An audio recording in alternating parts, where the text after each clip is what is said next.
Welcome back mga ka-adventure, isang mapagpalang araw po sa ating lahat. Another day, another adventure. Samahan niyo po ako sa adventure natin pong ginawa hanggang tayo ay muling bumisita sa isla at nagdala ng ngiti sa mga kabataang malayo sa bayan pero nakatanggap ng regalo bago magpasko. At muli ko namin si Chairman at ito ang buong kaganapan ng mga adventure na nangyari during ating biyahe. Kaya tara, samahan niyo kami. Let's go!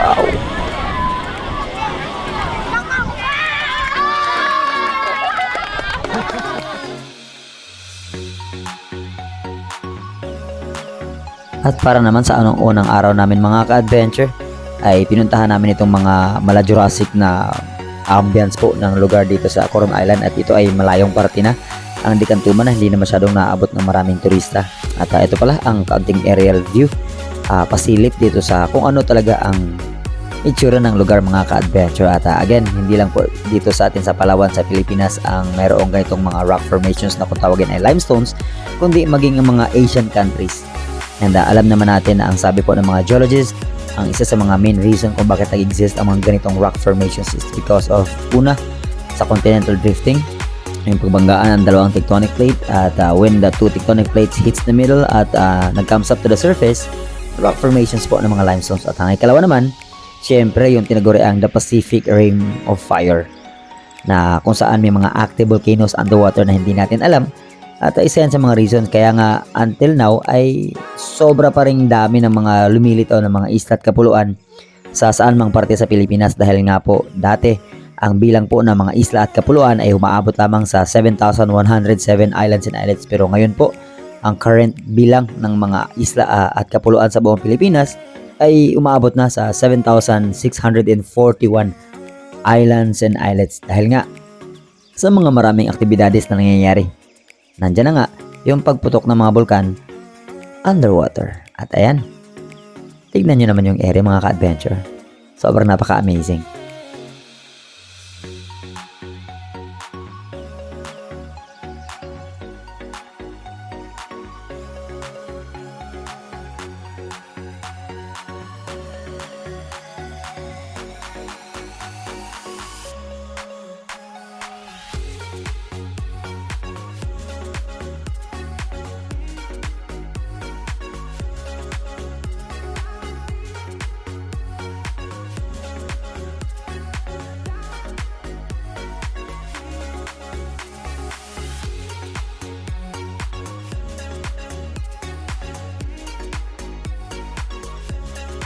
At itong malaking limestone rock formation na kung tawagin is Coron Island mga ka-adventure ay pagmamayari ng mga natibo at sila ang namamahala ng mamayari ng area. At eto naman ang buhay underwater mga ka-adventure. So hindi naman talaga natin may tatanggi na when it comes to snorkeling, talagang bidang-bida tayo dyan.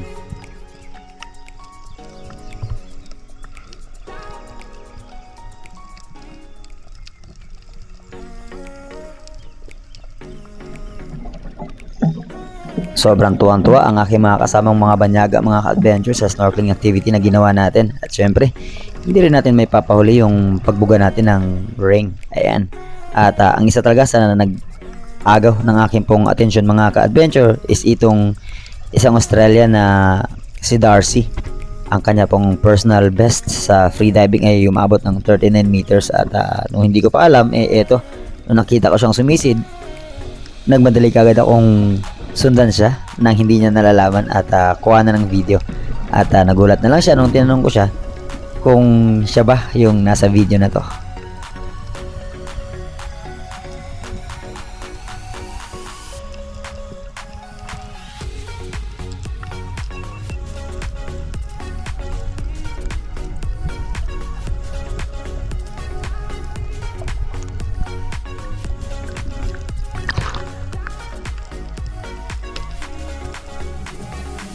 Tuloy pa rin kami sa pag-explore ng mga underwater scene mga ka-adventure dito sa aming snorkeling destination, dahil nga wala pang abiso ang aming head tour guide na si Darwin para bumalik sa bangka kung ready na ba ang pagkain na niluto ng aming pong kusinero si Chef Warzone. At pawikan naman ang isa sa mga pangarap din nilang makita maliban sa mga dugong, sa mga stingrays at mga pating, pero isa sa pinaka-common talaga is itong pawikan. At after nito ay nagbiyahe na rin kami papunta sa amin pong unang base camp sa Coco Beach na sakop po ng Bulalakaw, Palawan. At kinabukasan ay nagsagawa din ako ng pamamana dahil may plano kaming pumunta ng isla para sa kaunting handog para sa mga bata na malayo sa bayan, pero magkaroon sila ng unexpected na regalo na hindi nila inasahan. Kaya kumuha na rin ako ng ilang pirasong isda pang ulam mga ka-adventure dahil sobrang napakalakas talaga ng hangin. Inaabot po ng halos 25 knots ang lakas ng hangin. Kaya naniguro ako ng pangulam para kila Chairman dahil alam ko wala silang ulam. Kaya itong ilak ang ating naging pinakaunang isda sa araw na ito.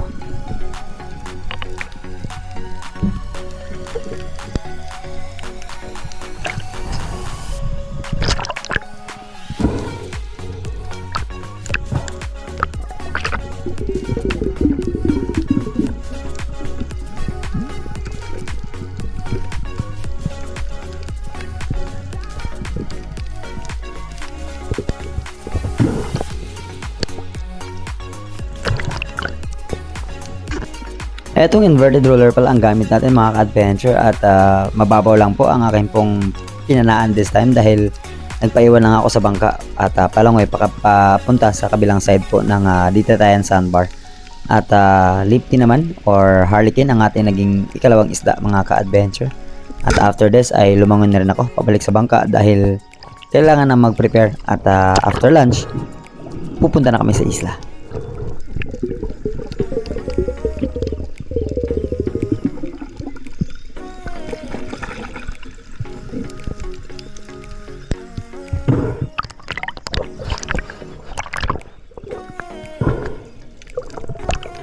Pagka-recover ko ng isda, balik sa bangka mga ka-adventure at eto ang aking pong nadatnan.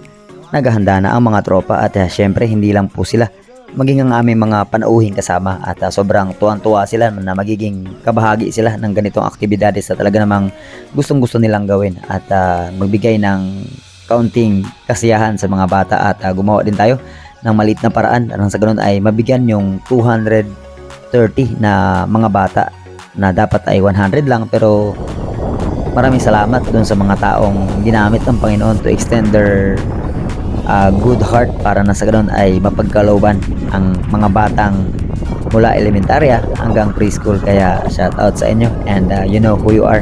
Hindi ko na kailangang i-mention because again, ang sabi ko sa kanila I'm not supposed to expose it at isama na sa vlog, pero ito naman ay pagdating lang namin, pero ang general purpose talaga kung ba't kami nandito is again mamigay ng kaunting pagkain at regalo para sa mga bata kasama ang mga panauhin ito.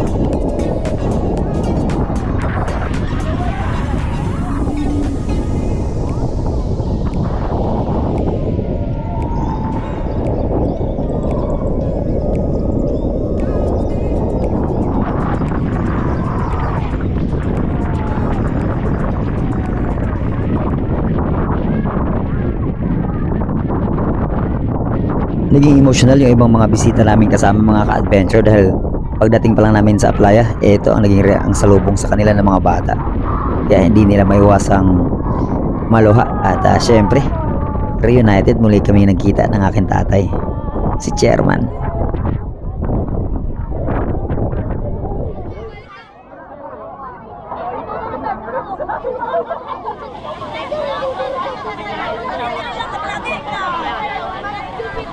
Okay, so I'm not gonna do the same again.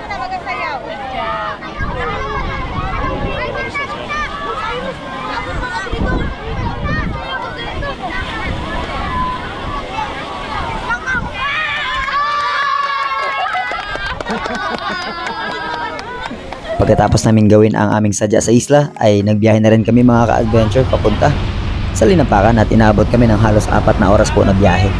Umalis kami ng alas 4 ng hapon at halos mag alas 8 na kami dumating sa Linapakan at sobrang sama talaga ng panahon mga ka-adventure dahil yung araw po na to is ito yung talagang kasagsagan ng tropical depression at lahat ng biyahe nung araw na ito at ng mga sumunod na araw ay cancel po, pero dahil nakaalis kami ng mas maaga so pinayagan kami ng Coast Guard, pero yun nga sabi naman ng Coast Guard ay nasa kapitan pa rin yan, pero once na hindi talaga kaya kailangan nang gumawa ng mga desisyon at sobrang nahirapan kami sa biyahe maging yung amin pong paglilimas ay hindi na kaya ng mga bilge pump or water pump. Kinailangan ng tulungan ng mano-manong paglilimas dahil talagang sumasampa na ang tubig sa bangka mga ka-adventure. Pero ganun pa man, naging thankful kami at naging maayos ang kabuuan ng aming pagtawid at syempre kinabukasan is ganitong ambience naman yung nakita namin. Medyo sobrang maganda siya tignan pero napakalakas pa rin ng hangin. At eto nga pala yung aming naging base camp dito sa Linapakan Tourist Camp mga ka-adventure, na isa rin sa mga talagang center of tourist destinations or attractions dito sa bayan po ng Linapakan, Palawan. At syempre yung pinaka-sentro sa lahat ng island hopping destinations is itong napakagandang Cagdanao Island po, na talaga namang lahat ng mga expedition ay dumadaan at bumibisita at nito ginagawa yung iba't ibang mga sports at snorkeling at exploration po sa napakagandang lugar dito sa Palawan.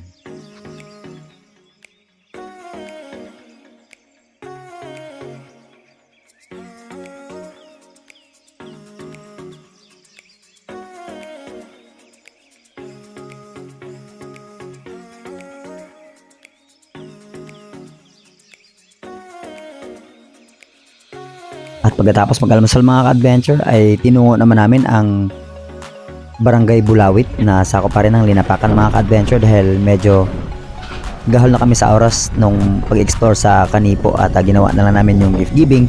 Tapos dito namin sila ipapasyal at ipinakita namin sa kanila ang talagang normal, typical na pamumuhay ng mga tao kapag yung mga nasa isla. Kaya sobrang nagki-crave sila na makita and to learn something more. Lalong-lalo na yung mga pamumuhay sa mga isla.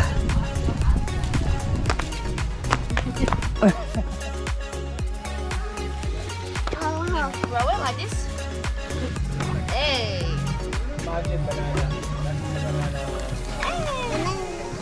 Papaya, sweet potatoes, coconut, again ito po na itong host na to, ito yung sa inumin, di ba? Yeah, so galing pa sa bundok. Oh. Yeah, so this host is from Spring water. spring water from the mountain. And then I think they have every faucet connected to some houses more specific where they just put their containers, bring it there, and then they refill it with the drinking water. But again, for washing clothes and plates, they use this one. What is this joy for? That's for almost fiesta. Pang fiesta pa, naman mas ticket. Margaritas. When fiesta is coming, they put some like Like pagkatapos ma-explore ang village mga ka-adventure, nakikipaglaro naman kami sa mga bata and after nito ay bumalik na rin kami sa bangka dahil kailangan pa naming mag-explore pa ng mga ilang destinations pa ngayong araw na ito dahil kahapon ay 2 destination lang napuntahan namin at pagbalik sa bangka, ayan, gutom na gutom ang tao. Adventures, ang mapagpalang araw sa ating lahat. Praise the Lord sa naging successful ang gift giving sa mga bata sa Kanipo. Despite of masamang weather, pero nagawa pa rin natin yung part natin. Kain po tayo. Ano? Grabe, namimituong sabaw. Aray ko, init. Ano kayo? Grabe, nilagang karning baka mga ka-adventure. Thank you Lord sa biyaya, privilege ng buhay, at syempre sa guidance na palaging pinagkakaloob. To God be the glory.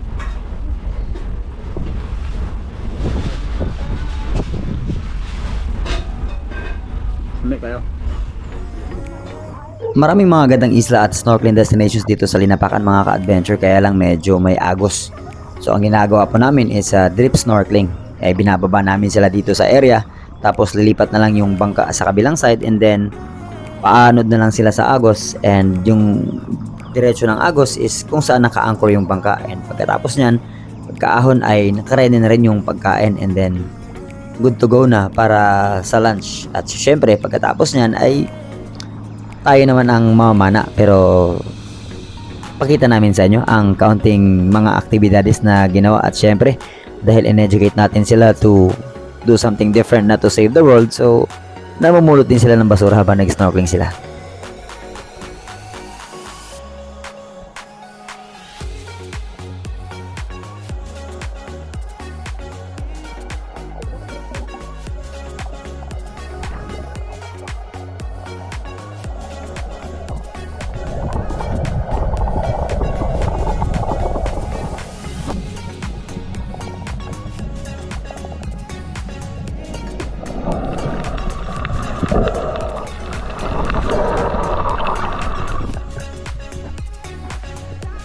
Habang abala mga guys sa tanghalian mga ka-adventure ay namana naman kami ni Renald at sa dive kong ito hindi ko napansin na nasa unahan pala si Renald at hinahabol niya yung dalawang malaguno na good size na mga ka-adventure at hindi ko alam sa aking pagtatawag underwater ay sa akin pala pumunta yung malaguno. Pero nung nakita ko at titirahin ko na, ito ang nangyari mga ka-adventure. Hindi siya ganun ka-advisable na gawin ulit ito, pero buti na lang ay walang disgrasya na nangyari.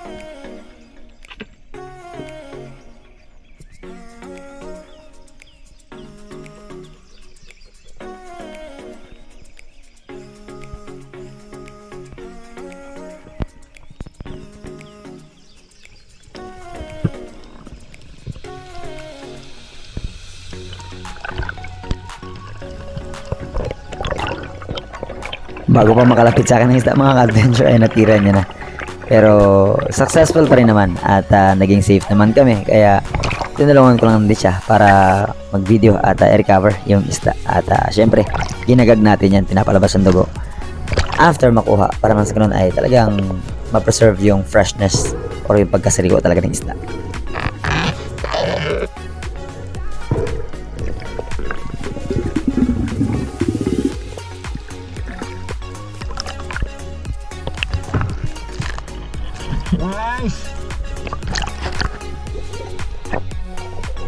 Akala ko may mga pelagic mga ka-adventure dahil napaka-active ng mga bait fish or mga dalagang bukid, pero wala tayong nakita at along the way pabalik kami sa bangka ay nakadaan si Renald ng malaking sako. Kaya ang ginagawa natin, syempre lahat ng nadadaanan natin underwater, hindi natin pinapalampas yan.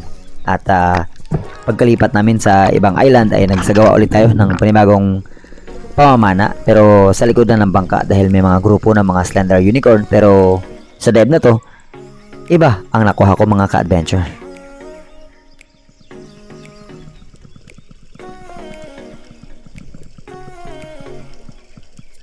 Gunting mga ka-adventure ang atin nakita at goods pa, bagong bago pa. Wow!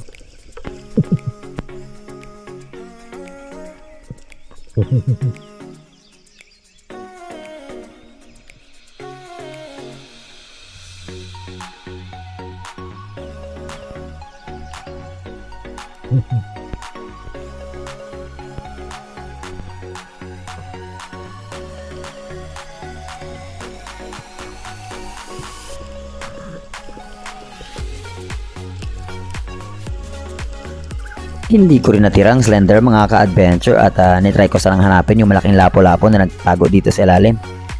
At hindi na naman natin natira hanggang sa si Darcy ang nag-decide na papana daw siya.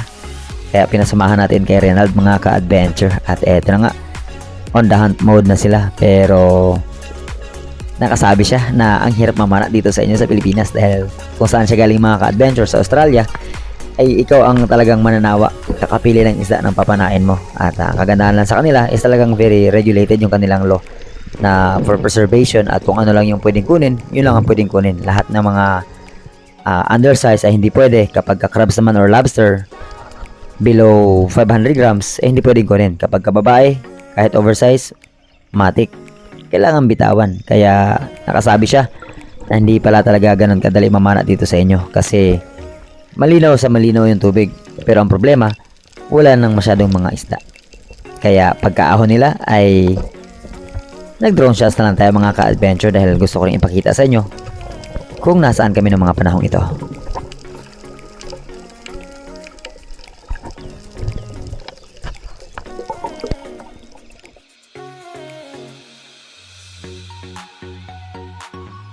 Ito naman po ang barangay Kalibangbangan mga ka-adventure na talagang known din for tourist attraction dahil nga sa nagagandahan po mga white sandbars nito at snorkeling destinations na rin. At ito ang isa sa mga barangay na sakop po ng bayan ng Linapacan, Palawan na talagang nadi-discover na into amazing destinations po ng expedition from Coron to El Nido or El Nido to Coron naman. At ang isa sa mga pinakamagandang island na nandito yung isla ng Takling mga ka-adventure na parang hugis ngipin ng pating yung isla at napakaganda nga ng aerial at syempre yung snorkeling at yung kanya pong buhangin.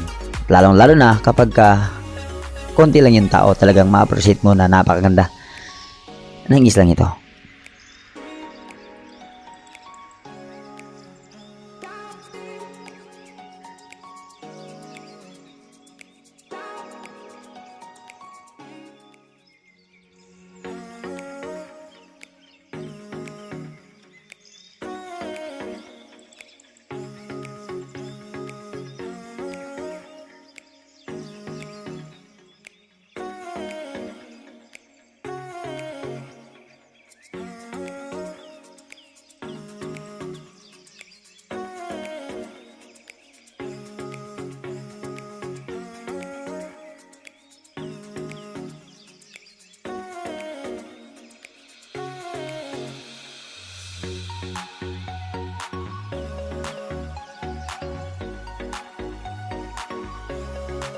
At pagkatapos naman namin dito mga ka-adventure ay babiyahin naman kami ng 1 oras or 1 oras at 10 minuto. Depende sa lagay ng panahon at mararating naman namin ang port ng San Fernando, Dipnay, na kung saan dito na yung loading and unloading station po ng mga expedition na manggagaling pa sa Coron or El Nido. At mula sa bayan ng El Nido po ay binibiyahe na lang or sinusundo sila ng mga jeep at halos kalahati hanggang 40 minutos po ang biyahe bago po marating ang port na ito.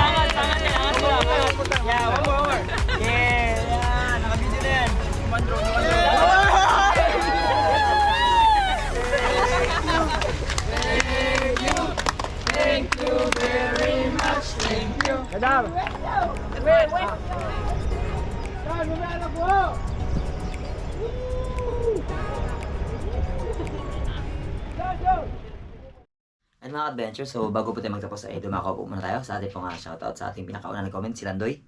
And top 5 po natin sila Ani Ann, Jun Marco Espanya, Donato Lagramda, Romeo Barel, and PDR TV. And special mention po natin si Bro Dax Kino. Bye, salamat kayo. And shoutout din natin sila Benedict,